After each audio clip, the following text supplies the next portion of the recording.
Coucou les amis, j'espère que vous allez bien. Franchement, je fais une story, mais c'est pas du tout pour me plaindre ou quoi que ce soit, mais j'ai tellement de la peine.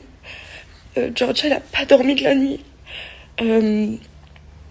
Elle a pas fermé l'œil, elle a fait que hurler.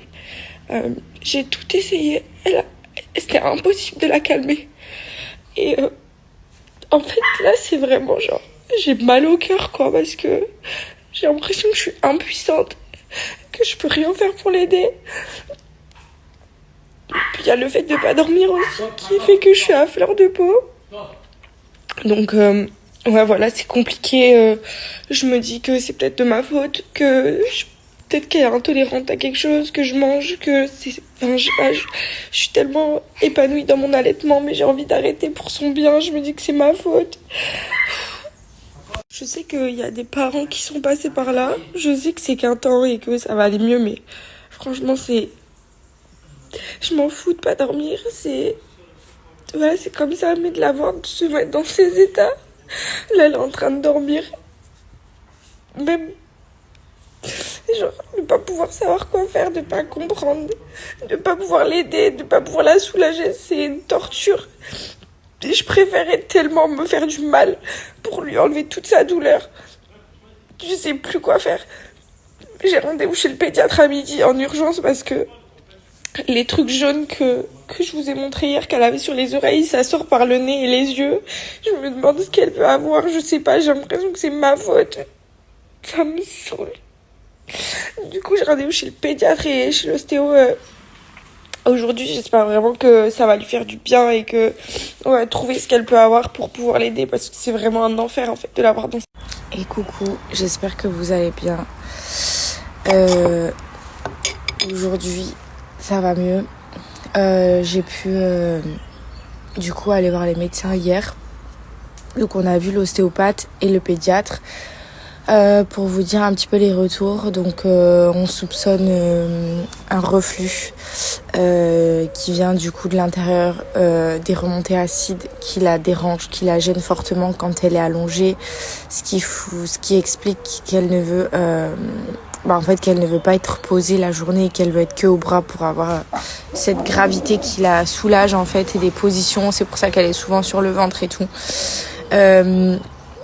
Aussi, je sais plus ce qu'il y avait d'autre, mais on soupçonne une intolérance aux protéines de lait de vache.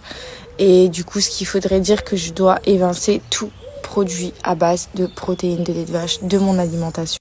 Du coup, évincer vraiment toute protéine de lait de vache de mon alimentation, puisque étant donné que j'allaite, tout ce que je mange, elle le mange. Donc en fait, ça va être compliqué si c'est vraiment ça. On va le faire pendant une semaine, voire 10 jours. Et je vous avoue que si vraiment le problème vient du fait qu'elle ait une intolérance aux protéines de lait de vache, ça va être très compliqué de ne rien manger. En fait, c'est limite si je dois pas être végane en fait. Et moi, le problème, c'est que je perds du poids à vue d'œil. Et que si je dois évincer plein d'aliments, je risque vraiment de perdre beaucoup de poids. Donc c'est vraiment pas évident en fait ce qui est en train de se passer. Je sais qu'il y a plein de mamans, je sais qu'il y a plein de parents qui sont passés par là. Et c'est pour ça que déjà je voulais vraiment vous remercier, parce que vous êtes vraiment hyper solidaires avec moi. Vous êtes tous de très bons conseils et vous faites votre maximum pour m'aider dans cette aventure. Je sais qu'il y a une solution à ce problème. Maintenant, reste juste à savoir quel est le problème. Pour l'instant, on ne sait pas vraiment si c'est des reflux, si c'est des remontées. On sait qu'il y a forcément des coliques. Mais alors vraiment, si c'est l'intolérance, on va voir, on va faire le nécessaire. Mais vraiment, je prie pour que ça ne le soit pas, parce que ça risque vraiment d'être compliqué. Et j'ai peur de devoir arrêter l'allaitement, et c'est vraiment quelque chose qui pourrait me faire beaucoup de peine, parce que voilà, j'y tiens vraiment et je me voyais allaiter vraiment pour très très longtemps. Donc ouais, c'est un petit peu compliqué et j'espère que ça va aller mieux. J'espère surtout pour elle, parce que de la voir dans ces états, ça me fait vraiment de la peine. Donc je vous tiendrai au courant de s'il y a des avancées et si on arrive à savoir un petit peu ce que c'est. Là pour l'instant, on est dans le flou, on a plusieurs hypothèses. Reste à savoir dans les prochains jours. Du coup, reste à savoir dans les prochains jours avec une grosse analyse, ce que ça peut être. Donc vraiment, je vous tiens au courant et on verra bien. Ah oui, et très important, j'ai oublié quelque chose. Le rendez-vous ostéopathe s'est super bien passé. Hormis le fait que, évidemment, ça ne peut pas... c'est pas magique, mais ça peut la soulager. En tout cas, si vous avez des bébés et que vous trouvez un super ostéopathe qui manipule les bébés, vraiment, allez-y parce que avec Paga, on a vu vraiment son visage changer comme si elle s'épanouissait dans son corps. Enfin, c'était incroyable. J'en ai presque pleuré tellement je la voyais s'épanouir, genre se soulager, s'apaiser. En fait, elle lui a manipulé plein de trucs dans la bouche parce que Georgia aussi, ce qui fait qu'elle a très mal au ventre et beaucoup de coliques, c'est parce qu'elle a le frein de langue qui est très tendu, ce qui fait qu'elle a une mauvaise succion, qui fait qu'elle inhale beaucoup d'air. Donc c'est vraiment un cercle vicieux et elle lui a manipulé la nuque, le dos, les jambes, le ventre. Elle lui a fait avoir plein de gaz, du coup elle a évacué plein d'air. Franchement, l'ostéopathe, c'est vraiment le top. J'ai déjà repris rendez-vous pour dans 3 semaines. Donc voilà, pour vous dire, ouais, elle lui a manipulé la bouche. Du coup, le frein de langue est très tendu. Donc comme je vous l'ai dit, elle inhale de l'air. Le ventre, elle lui a manipulé le ventre. Ce qui fait qu'elle a évacué plein de gaz. Donc du coup, elle a évacué plein d'air. Franchement, le top. Et puis en plus, vu qu'ils sont en position fétale dans le ventre, il y a plein d'endroits où ils sont encore tendus, où ils sont encore recroquevillés, pliés et du coup ça leur fait mal. Et franchement ça l'a soulagée mais tellement. Pour vous dire, elle avait fait que pleurer en voiture les derniers jours. Quand on est sorti de chez l'ostéopathe, je l'ai mise dans son cosy, dans sa poussette, aucun pleur. Genre elle était normale, comme si elle était plus du tout gênée de certains points et tout.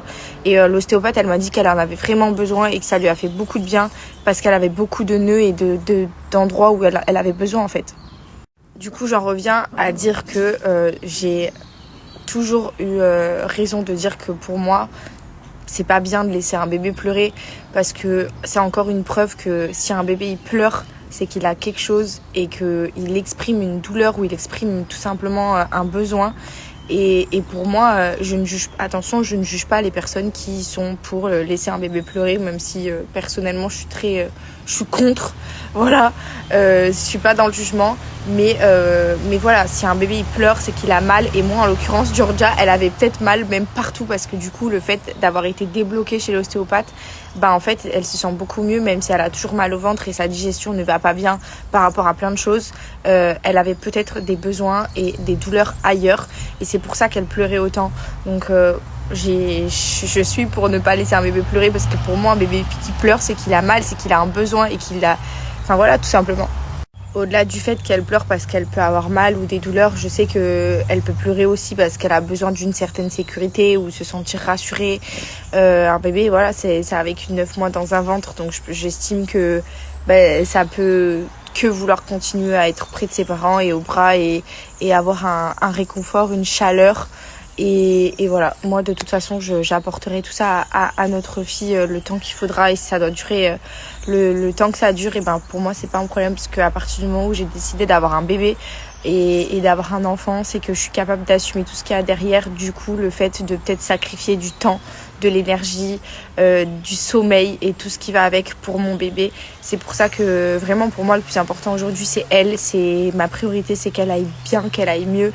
Et moi, je dormirai plus tard quand elle sera grande. C'est pas un problème, parce que quand elle aura 18 ans et qu'elle me dira je veux partir, ça sera pas pareil.